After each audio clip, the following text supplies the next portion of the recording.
সংবাদে আপনাকে স্বাগতম। শুরুতেই সংবাদ শিরোনাম, এরপর বিস্তারিত।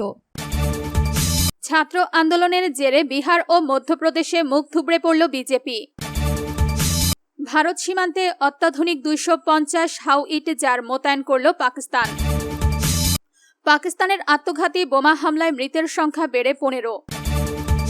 তরুণদের মাদকমুক্ত হওয়া জরুরি, মোদি। আপনি যদি মুসলিমদের পাশে থাকতে চান তাহলে ভিডিওতে লাইক করে চ্যানেলটি অবশ্যই সাবস্ক্রাইব করে দিবেন। এখন বিস্তারিত। ছাত্র আন্দোলনের জেরে বিহার ও মধ্যপ্রদেশে মুখ থুবড়ে পড়ল বিজেপি। ভারতের সাম্প্রতিক উপনির্বাচনের ফলাফলগুলো দেশটির রাজনৈতিক অঙ্গনে তীব্র আলোচনার জন্ম দিয়েছে।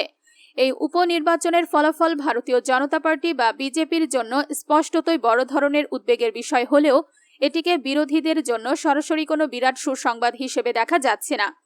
উপনির্বাচনের প্রাথমিক প্রবণতাগুলোতেও বিজেপির ধাক্কা খাওয়ার স্পষ্ট চিত্র ফুটে উঠেছে। এর মধ্যে সবচেয়ে বড় ধাক্কাটি এসেছে বিহারের পাটনা অঞ্চলের বাকিপুর বিধানসভা আসন থেকে, যা দীর্ঘদিন ধরে বিজেপির একটি নিরাপদ ও দুর্ভেদ্য ঘাঁটি হিসেবে পরিচিত ছিল।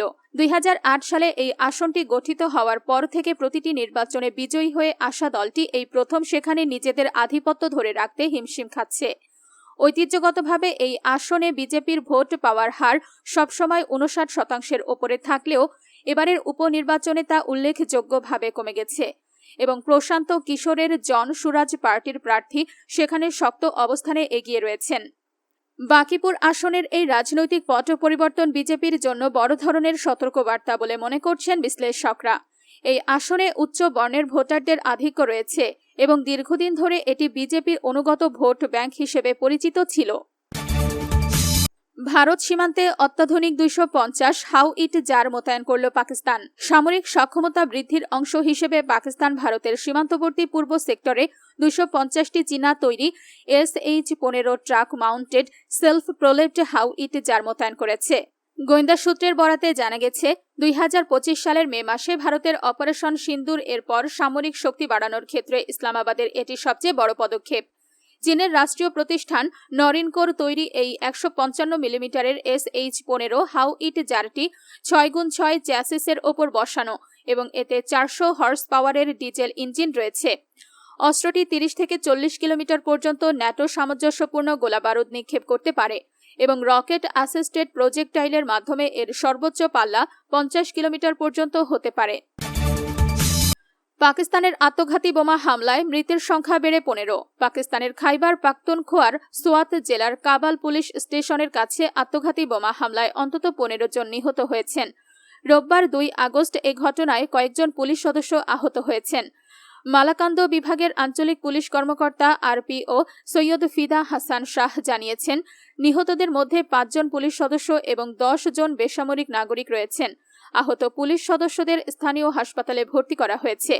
পুলিশের তথ্য অনুযায়ী কাবাল চকে শান্তির দাবিতে একটি বিক্ষোভ চলাকালে এই বিস্ফোরণের ঘটনা ঘটে। হামলাকারী কাবাল পুলিশ স্টেশনের প্রধান ফটক দিয়ে ভেতরে প্রবেশের চেষ্টা করলে নিরাপত্তার দায়িত্বে থাকা পুলিশ সদস্যরা তাকে বাধা দেন। পুলিশ কর্মকর্তারা জানিয়েছেন, প্রাথমিক তদন্তে এটি আত্মঘাতী হামলা বলে নিশ্চিত হওয়া গেছে। হামলাকারী পুলিশ কম্পাউন্ডে প্রবেশ করতে ব্যর্থ হয়ে প্রধান ফটকের কাছে বিস্ফোরণ ঘটায়। RPO সৈয়দ ফিদা হাসান শাহ বলেন, পুলিশের সতর্কতার কারণে হামলাকারী কম্পাউন্ডের ভেতরে ঢুকতে পারেনি। এতে আরও বড় ধরনের প্রাণহানি এড়ানো সম্ভব হয়েছে। উল্লেখ্য, কাবাল পুলিশ কম্পাউন্ডের মধ্যে কাবাল থানা সন্ত্রাস বিরোধী বিভাগ CTT police station, Kabal police lines এবং একটি ফ্যাসিলিটেশন সেন্টার অবস্থিত।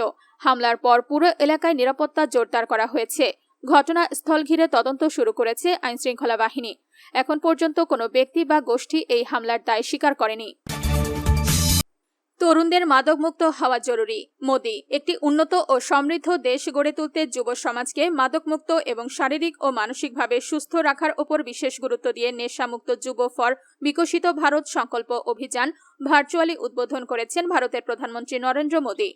দেশটির জনজীবন থেকে মাদকের অভিশাপ দূর করতে এবং তরুণ প্রজন্মকে এর কুফল সম্পর্কে সচেতন করতে এই দেশব্যাপী কর্মসূচির সূচনা করা হয়েছে। উদ্বোধনী অনুষ্ঠানে মোদি বলেন, কেবল একজন ব্যক্তি বা পরিবার নয়, মাদকাসক্তি পুরো সমাজ ও রাষ্ট্রকে ক্ষতিগ্রস্ত করে। তাই 2047 সালের মধ্যে একটি বিকশিত ভারত বা উন্নত ভারতের লক্ষ্য অর্জন করতে হলে দেশের তরুণ প্রজন্মকে সব ধরনের মাদক ও নেশা জাতীয় দ্রব্য থেকে দূরে থাকতে হবে।